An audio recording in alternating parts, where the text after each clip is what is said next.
जय भीम। मुझे पता है आप लोग बहुत देर से इतनी कड़ी गर्मी में हम सबका इंतजार कर रहे हैं और बड़े धैर्य से हम सबको सुन रहे हैं। तो सबसे पहले मैं यहाँ मौजूद इतनी बड़ी संख्या में हमारी सभी माताएं बहनें, बड़े बुजुर्ग, उनके साथ साथ आज यहाँ इतनी बड़ी संख्या में हमारे जोशीले सभी युवा साथियों जिन्होंने आप सब ने अपना कीमती समय निकालकर आज हम सबको यहाँ सुन रहे हैं, आप सभी का मैं एक बार पहले तहे दिल से धन्यवाद करता हूँ।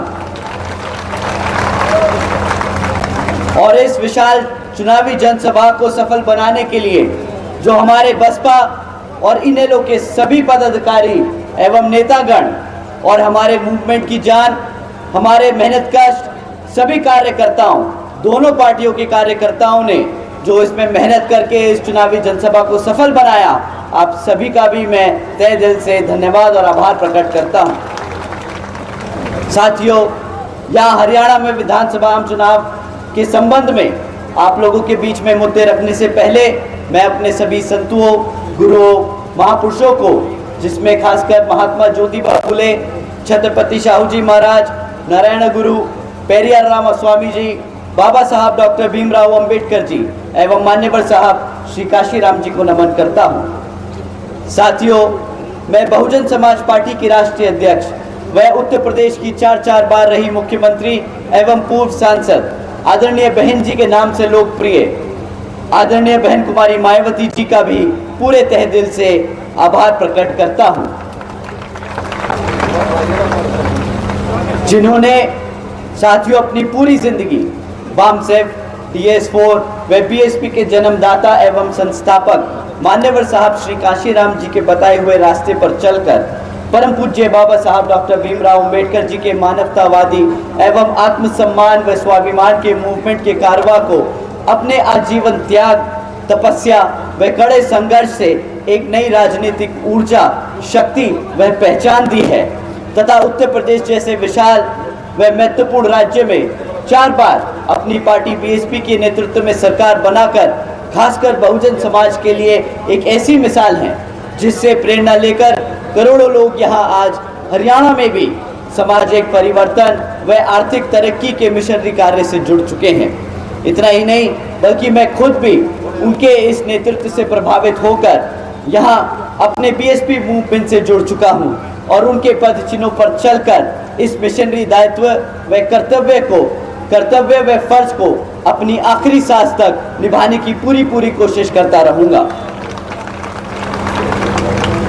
साथियों, मैं हमारे alliance partner Indian National Lokdal के संस्थापक व एवं पूर्व उप प्रधानमंत्री श्री चौधरी देवीलाल जी को भी तहे दिल से नमन करता हूं। साथ ही इंडियन नेशनल लोकदल के राष्ट्रीय अध्यक्ष श्री ओम प्रकाश चौटाला जी और INLD के राष्ट्रीय महासचिव और हमारे गठबंधन की ओर से हरियाणा प्रदेश के मुख्यमंत्री के उम्मीदवार श्री अभय सिंह चौटाला जी का भी तहे दिल से आभार प्रकट करता हूं।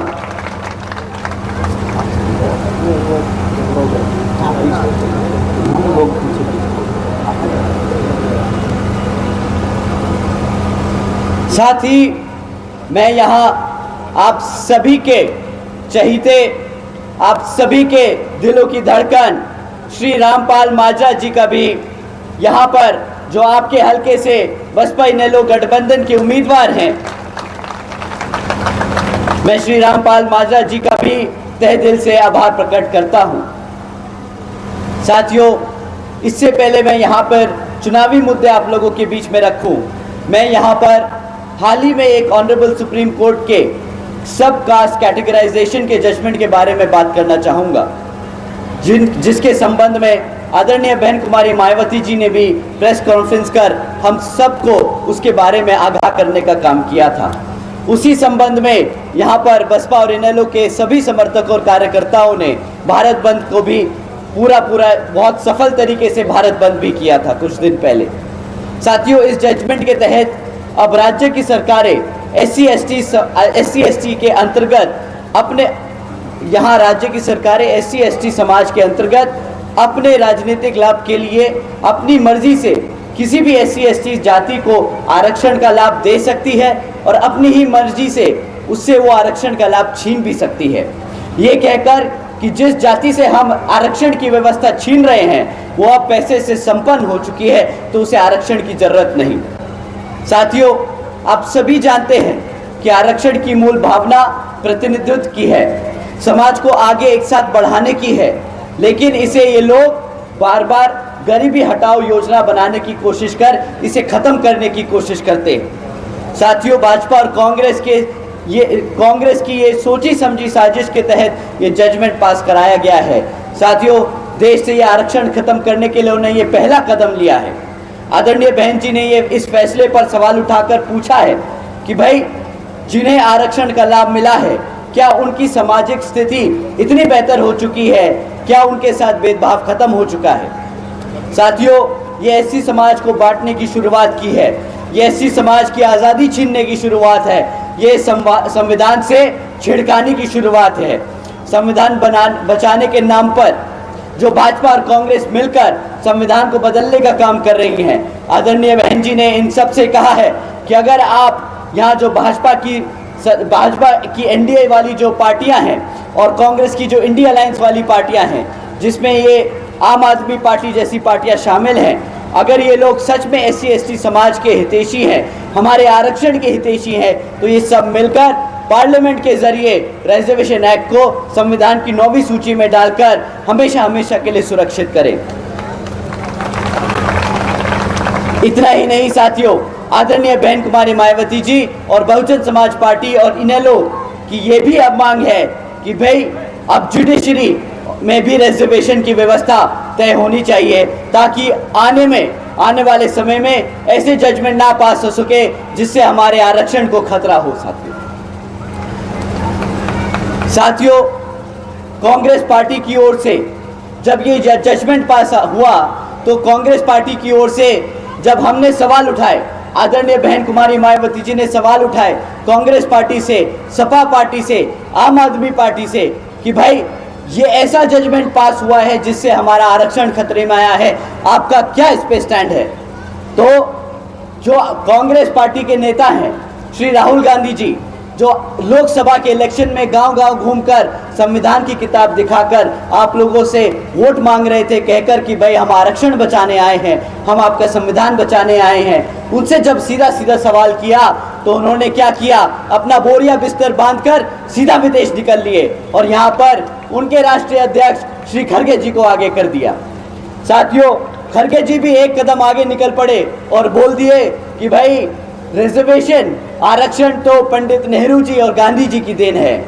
हमारी पहला सवाल जब राहुल गांधी जी यहाँ पे उनसे सवाल किया जा रहा था, जब वो आपसे वोट मांग रहे थे, तो जब समय आया आपके आरक्षण को बचाने का, तो क्यों उन्होंने अपने मुंह पे चुप्पी साध ली, क्यों उन्होंने कोई आपके लिए आवाज नहीं उठाई। कहाँ थे राहुल गांधी जी, कहाँ थे यहाँ पे कांग्रेस के सभी नेता।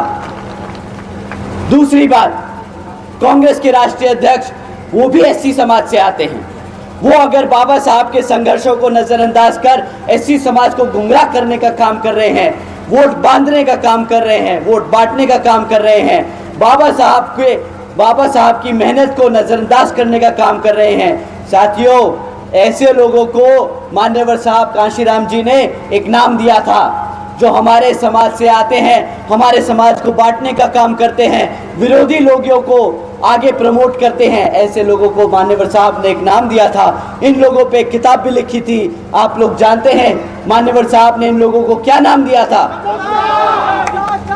क्या नाम दिया था साथियों, चमचों के ऊपर मान्यवर साहब ने चमचा युग लिखी थी।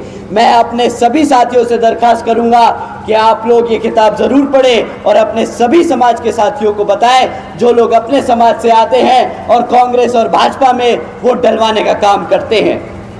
तीसरी बात साथियों, पंडित नेहरू जी और गांधी जी, आरक्षण क्या वो हमारे आरक्षण समर्थक कहाँ होते, वो आरक्षण इतने विरोधी थे, वो तो आरक्षण इतने विरोधी थे, वो तो दलित इतने विरोधी थे कि जब संविधान की कमेटी के सदस्य चुने जा रहे थे तो हमारे समाज ने बाबा साहब जी को जिस लोकसभा से संसद में भेजने का काम किया था, तो पंडित नेहरू जी और गांधी जी ने उस कॉन्स्टिट्यूंसी को उठाकर पाकिस्तान का हिस्सा बना दिया था, ताकि हमारे बाबा साहब यहाँ की संविधान कमेटी में ना जा सके। तो साथियों, जिन लोगों से हमारे बाबा साहब नाबर्दाश्त हुए, क्या आपको लगता है कि उन पार्टियों के लोगों से हमारा आरक्षण और हमारा संविधान बर्दाश्त होगा? आप ही बताइए, क्या वो हमारे आरक्षण संविधान के विरोधी हैं? बिल्कुल साथियों, राहुल गांधी जी, हुड्डा जी, कांग्रेस, सभी के सभी बाबा साहब विरोधी थे, बाबा साहब विरोधी हैं और बाबा साहब विरोधी। साथियों, राहुल गांधी जी, हुड्डा जी और कांग्रेस दलित विरोधी और आरक्षण विरोधी थे, दलित और आरक्षण विरोधी हैं और दलित और आरक्षण विरोधी। साथियों, आप सब कान खोलकर सुन लीजिए और अपने जितने भी कांग्रेस और भाजपा के लोग आप लोगों के बीच में घूम रहे हैं, उन्हें बता दीजिए कि भाई, संविधान हमारी पहचान है और आरक्षण हमारी आजादी। आप जैसे लोगों को छीनने नहीं देंगे, आप जैसे लोगों को छीनने नहीं देंगे।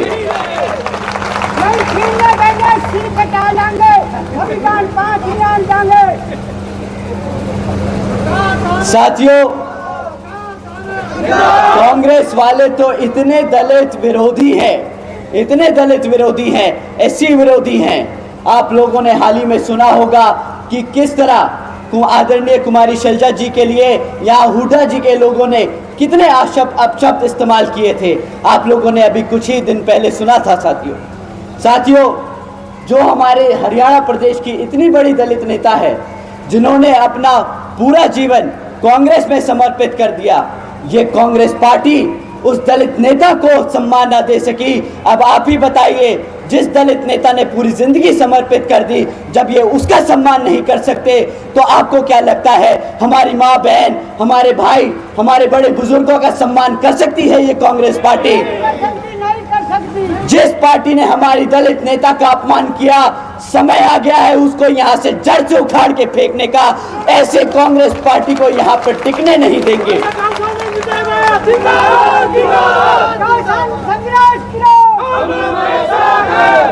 साथियों, कांग्रेस पार्टी का तो सवाल ही नहीं उठता कि आप उन जैसे लोगों को यहाँ पर भटकने दें, परंतु भाजपा कुछ पीछे नहीं। भाजपा के लोग भी आप लोगों के बीच में घूमकर वोट मांगने का काम करेंगे और मीठी मीठी बातें करेंगे, कहेंगे 500 रुपया में गैस सिलेंडर ले लो, मुफ्त में बिजली ले लो, हम तुम्हें अब रोजगार देंगे। परंतु साथियों, इन्हें 10 साल हो गए सत्ता में बैठे हुए। हरियाणा की जनता ने इन्हें 10 साल लगातार सत्ता में बना के रखा है। परंतु अब आपको इनसे सवाल करना होगा जब ये आपके बीच में आए कि भाई 10 साल तुम्हें मौका मिला, हरियाणा की जनता ने तुम्हें 10 साल मौका दिया है। हमें सवाल चाहिए, हमें जवाब चाहिए कि हमारे यहाँ पर युवाओं के लिए क्या किया तुमने, क्या किया आपने हमारे बच्चों की शिक्षा के लिए, क्या किया आपने हमारे युवाओं के रोजगार के लिए, क्या किया हमारी आपने माताओं बहनों की चढ़ती हुई आसमान छूती हुई महंगाई के लिए। साथियों, हर मुद्दे पे मैं आपको एक एक टिप्पणी छोड़ के जा रहा हूँ, एक एक फैक्ट छोड़ के जा रहा हूँ, जिसके बल आप उनसे सवाल कीजिएगा। साथियों, जब हम शिक्षा की बात करते हैं तो पिछले 10 सालों में यहाँ पे भाजपा की सरकार ने हमारे बच्चों के लिए 5000 स्कूल बनाने की बजाय जो खुले हुए 5000 प्राइमरी स्कूल थे वो बंद करने का काम किया। अब आप बताइए, एक तरफ हमारे यहाँ पर बच्चों की पढ़ने की संख्या बढ़ रही है, दूसरी तरफ ये भाजपा वाले हमारे बच्चों के स्कूल बंद कर रहे हैं। अब आप बताइए, क्या इन्होंने हमारे बच्चों की शिक्षा के साथ खिलवाड़ किया कि नहीं? खिलवाड़ किया। इतना ही नहीं साथियों,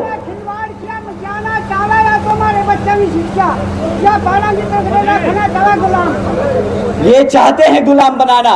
जब बच्चा अनपढ़ रहेगा तो क्या करेगा? बाबा भैया जी ने सही कहा, उन्होंने सही कहा है कि जब हमारा बच्चा पढ़ेगा नहीं तो हमेशा गुलामी करेगा। इन लोगों ने हमारे पिछले 10 सालों में बच्चों को गुलाम बनाने का काम किया है। ऐसी सरकार को दोबारा अपने हल्के में घुसने मत देना साथियों, दोबारा घुसने मत देना। इतना ही नहीं साथियों, 2000 से ज्यादा यहाँ पर सीनियर सेकेंडरी स्कूल है प्रदेश में, परंतु इन 2000 से ज्यादा स्कूलों में, आधे से ज्यादा स्कूलों में पढ़ाने के लिए शिक्षक नहीं छोड़े। जानबूझ के शिक्षकों की भर्ती नहीं करी ताकि अगर कोई स्कूल खुला हुआ भी है तो वहाँ पे हमारा बच्चा पढ़ ना सके। इतना ही नहीं, बल्कि जो कॉलेजेस में पहुँच गए हमारे समाज के बच्चे, SC ST OBC समाज के छात्र जो कॉलेज में पहुँच गए, उनके स्कॉलरशिप का भी पैसा 2017 से रोक रखा है। हमारे बच्चों को पढ़ने नहीं देते, उन्हें हमेशा गुलाम बनाने की कोशिश करी है। साथियों, ऐसे लोगों को जिन्होंने हमारे बच्चों के भविष्य से खिलवाड़ किया, आप लोग अपने हलके में, अपने गांव में, अपनी गलियों में घूमने मत देना। समय आ गया इनको उखाड़ के फेंकने का। इनको बिल्कुल भी अपनी यहाँ पर घूमने मत देना।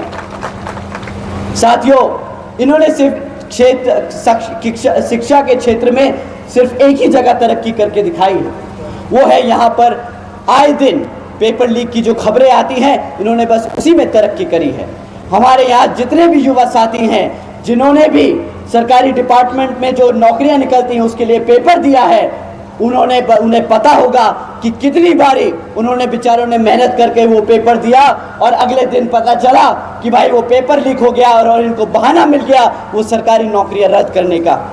यहाँ पे जितने भी युवा साथी हैं अपना हाथ उठा के बताएं कि कितनी बार तुम्हें अपने आप को निराश होना पड़ा, अपने माँ बाप को बताना पड़ा कि मेरी रोजगार, मेरे को नौकरी नहीं मिली। साथियों, हकीकत तो ये है कि ये भाजपा हो या कांग्रेस, दोनों पार्टियों ने हमारे बच्चों के भविष्य से खिलवाड़ किया है। एक सरकार में रहकर ऐसे काम करती आई है और दूसरी विपक्ष में बैठकर इन पे सवाल नहीं करती, इनको घेरती नहीं ताकि ये लोग अपनी हरकतों को सुधारे। तो साथियों, ये दोनों ही पार्टियां हमारे बच्चों के गुनहगार है, हमारे बच्चों के भविष्य के गुनहगार है। यहाँ बैठे आप लोगों सभी साथियों को मैं बता देना चाहता हूँ कि अगर आप यहाँ पर अगर आप माजरा जी को जिताकर विधानसभा भेजेंगे तो जिस तरीके से आदरणीय बहन कुमारी मायावती जी ने यूपी में 7 लाख से ज़्यादा बच्चियों को 12वीं तक की शिक्षा मुफ्त में देने का काम किया था, उसी तरह यहाँ पर भी श्री अभय सिंह चौटाला जी जब मुख्यमंत्री बनेंगे आप लोगों की मदद से, तब यहाँ पर आपकी बच्चियों को भी मुफ्त में शिक्षा देने का काम किया जाएगा। साथियों, आदरणीय बहन जी के शासनकाल में इतना ही नहीं, मुफ्त में शिक्षा ही नहीं बल्कि 6 engineering colleges, 2 homeopathic colleges, 24 polytechnic colleges, 2 paramedical colleges, 6 universities, 200 से अधिक इंटर डिग्री कॉलेजेस, 100 से अधिक ITIs, 550 से ज़्यादा हाई स्कूल और 5,500 से ज़्यादा प्राइमरी स्कूल बनाने का काम किया था। उतनी ही तेज़ी से, उतनी ही संख्या में आपके यहाँ पर स्कूल और कॉलेजेस खोले जाएंगे, आपको बच्चों को मुफ्त में शिक्षा दी जाएगी ताकि आपका बच्चा अपने पैरों पर खड़ा हो सके। साथियों, अगर हम आपको बताएं रोजगार के मुद्दे पे इनको घेरना है, जब ये आपके बीच में आए, हमारे युवा साथी मोर्चा खोल लें कि भाई बेरोजगार युवा भाजपा की देन। पिछले 10 सालों में इन्होंने इतना बुरा हाल किया हमारे युवाओं का। आज 40% हरियाणा का युवा बेरोजगार घूम रहा है। आप बताइए, ऐसा नहीं कि ये रोजगार नहीं दे सकते। साथियों, भाजपा की सरकार में आज अगर हरियाणा की सरकार में हम खाली पद देखें तो 2 लाख से ज़्यादा सरकारी पद खाली पड़े। ये चाहे तो हमारे सभी युवाओं को रोजगार दे सकती है, परंतु ये देना नहीं चाहती। इतना ही नहीं, जो कॉलेजेस में पढ़ाने वाले लेक्चरर्स हैं, वो 2000 से ज़्यादा लेक्चरर्स पिछले 10 सालों से इनसे मांग कर रहे हैं कि भाई हम टेम्परेरी हैं, हमें कच्ची नौकरी दे रखी, आप हमें पक्का करिए। उनको भी ये नहीं सुनते। हमारे जो क्लरिकल वर्कर्स हैं उन्होंने अपनी मांग रखी कि भाई हमारी 35,000 रुपये मिनिमम वेज कर दीजिए, उन्होंने उनकी भी नहीं सुनी। साथियों, जब 2000 से ज़्यादा लेक्चरर्स परमानेंट होने की मांग कर रहे हैं, 40% युवा बेरोजगार घूम रहा है, इनके पास 2 लाख नौकरियां हैं देने को, परंतु ये सब नहीं करेंगे। ये ना हमारे बच्चों को रोजगार देंगे, ना हमारे पढ़ाने वाले शिक्षकों को परमानेंट करेंगे, ये ना ये 2 लाख पद भरेंगे। ये कौशल विकास निगम जैसी योजना चलाते हैं जिसके तहत ये सारी जितनी भी पक्की नौकरियां हैं उनको कच्ची नौकरी बनाकर हमारे बच्चों का आरक्षण छीनने का काम कर रहे हैं, हमारे बच्चों की नौकरियों में से आरक्षण छीनने का काम कर रहे हैं। एक तरफ भाजपा की सरकार और कांग्रेस की सरकार रही है जो ऐसे काम और ऐसी योजना चलाती हैं, और दूसरी तरफ श्री अभय सिंह चौटाला जी की सरकार बनेगी जो आदरणीय बहन जी की सरकार से प्रेरणा लेकर यहाँ पर जैसे आदरणीय बहन जी ने 90,000 से ज़्यादा शिक्षकों को रोजगार दिया था, 1 लाख से अधिक सफाई कर्मचारियों की भर्ती करी थी, 2 लाख से अधिक पुलिस फोर्स में भर्ती करी थी, 30 लाख से अधिक सभी अपर कास्ट समाज के विभिन्न जातियों के बच्चों को सरकारी नौकरी देने का काम किया था। उसी तरह श्री अभय सिंह चौटाला जी भी इतनी ही बड़ी संख्या में हमारे सभी युवाओं को यहाँ पर रोजगार देने का काम करेंगे।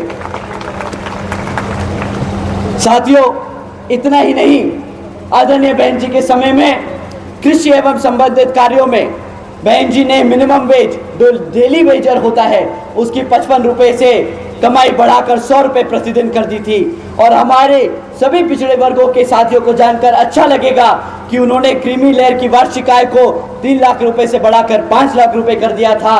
आप सभी को उसी तरीके से आज के हिसाब से आप लोगों की आमदनी और आप लोगों की कमाई को दुगना कर दिया जाएगा अगर आप यहाँ पर श्री रामपाल माजरा जी को जिताकर विधानसभा भेजने का काम करेंगे। साथियों, हमारे किसान भाइयों के लिए भी आदरणीय बहन जी ने रातों रात गन्ना खरीदी के दाम दुगने कर दिए थे। उसी तरीके से यहाँ पर आपकी फसलों के दाम यहाँ पर आदरणीय बहन जी की से प्रेरणा लेते हुए श्री अभय सिंह चौटाला जी भी आप लोगों के सभी की आमदनी, हमारे किसान भाइयों की आमदनी दुगनी कर देंगे रातों रात। साथियों, तीसरा सबसे बड़ा मुद्दा जो महंगाई का है। अब हमारे यहाँ पे ये जो भाजपा के लोग और कांग्रेस के लोग आके आपसे बोलेंगे कि भाई मुफ्त में राशन देंगे, महंगाई को एड्रेस करने के लिए, महंगाई से आपको बचाने के लिए कहेंगे मुफ्त में राशन ले लो, मुफ्त में बिजली ले लो, सस्ता गैस सिलेंडर ले लो। परंतु आप बताइए, क्या आपने किसी सरकार को इसलिए चुना कि आपको वो गरीब बनाए, आपको वो अनपढ़ रखे, आपको वो बेरोजगार रखे और भीख में आपको राशन दे? बताइए, हमारी माताएं बहनें, हमारे बड़े बुजुर्ग यहाँ बैठे हैं, आप लोगों ने अपना रात दिन एक करके अपने बच्चों को इसलिए पढ़ाया कि आपके बच्चे जाके किसी सरकारी दफ्तर के बाहर भीख मांगे? नहीं।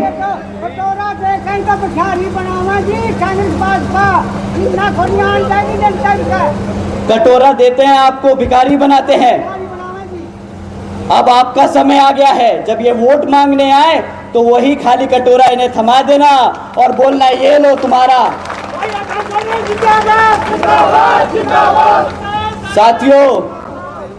साथियों, ये मुफ्त के राशन की जो स्कीमें हैं ना, इसकी भी कीमत मैं आपको बता देता हूँ।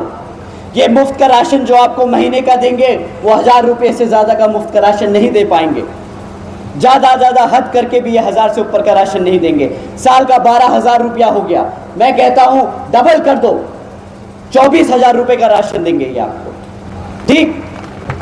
परंतु 24,000 राशन के बदले इन्होंने आपसे आपके बच्चे की नौकरी छीनी है। अगर आपका बच्चा रोजगार में होता तो वो महीने का 24 से 25,000 कमाता, ना कि साल का मुफ्त में 24,000 का राशन पाता। महीने का 25,000 रुपया मतलब साल का 2.5 लाख रुपया कमाएगा आपका लड़का, आपकी बेटी, और आपके झोले में भरने का काम करेगी। और इसी तरह साथियों, अगर आप यहाँ पर श्री रामपाल माजरा जी को अगर विधानसभा भेजेंगे तो आपके बच्चे की आमदनी को 2.5 लाख रुपए सालाना करके आपको अमीर बनाने का, लखपति बनाने का काम करेगी ये सरकार। साथियों, एक तरफ भाजपा और कांग्रेस आप लोगों को गुलाम बनाना चाहती है, आप लोगों को मजदूर बनाना चाहती है, आप लोगों को आपके भविष्य को तोड़ना चाहती है गुलाम बनाकर, और दूसरी तरफ साथियों बसपा और इनेलो का गठबंधन है जो आप लोगों को पल पल पर, कदम कदम पर मजबूती देना चाहता है, आपके बच्चों को रोजगार देना चाहता है, आपके बच्चों को शिक्षा देना चाहता है, आपको पूरा सम्मान देना चाहता है, आपके महापुरुषों को सम्मान देना चाहता है। तो साथियों, आप लोगों से मेरी ये हाथ जोड़कर अपील है कि इस मेरे साथ साथ खासकर आदरणीय बहन कुमारी मायावती जी की भी यही खास अपील है कि इस विधानसभा आम चुनाव में आप सभी लोग हर मोर्चे पर सावधान रहिएगा, क्योंकि आप लोगों का वोट बहुत कीमती है। आपका वोट कोई लूट ना पाए, आपका वोट कोई खरीद ना पाए, आपका इतना कीमती और महत्वपूर्ण वोट कोई डलने से रह ना जाए। साथियों, जाति, बिरादरी, धन, बल, मंदिर, मस्जिद या किसी भी भावना आदि के नाम पर कोई स्वार्थी अपने जाल में फंसा ना ले आपको और आपके वोट का दुरुपयोग ना कर ले, क्योंकि साथियों देश के हर एक महिला, पुरुष को, वह युवा को यहाँ ये वोट का अधिकार पर यहाँ परम पूज्य बाबा साहब डॉक्टर भीमराव अंबेडकर जी की अति महत्वपूर्ण देन है। मैं आपसे ये खास अपील करता हूँ कि आपके हल्के कलायत से इनेलो के उम्मीदवार श्री रामपाल माजरा जी के चुनाव को आप अच्छी तरीके से लड़ाएं, जो यहाँ से लड़ रहे हैं, और उन्हें आप लोग वोटिंग मशीन पर इनेलो का चश्मे का चुनाव चिन्ह के सामने वाला बटन दबाकर यहाँ भारी मतों से जिताकर विधानसभा भेजने का काम करें। साथियों, मेरी आप लोगों से, मेरे सभी युवा साथियों से ये फाइनल और ये आखिरी अपील है कि आप सबका समय आ गया कमर कसने का। साथियों, सत्ता छीनने का समय आ गया है, आप सबका शासक बनने का समय आ गया है। जय भीम, जय भारत।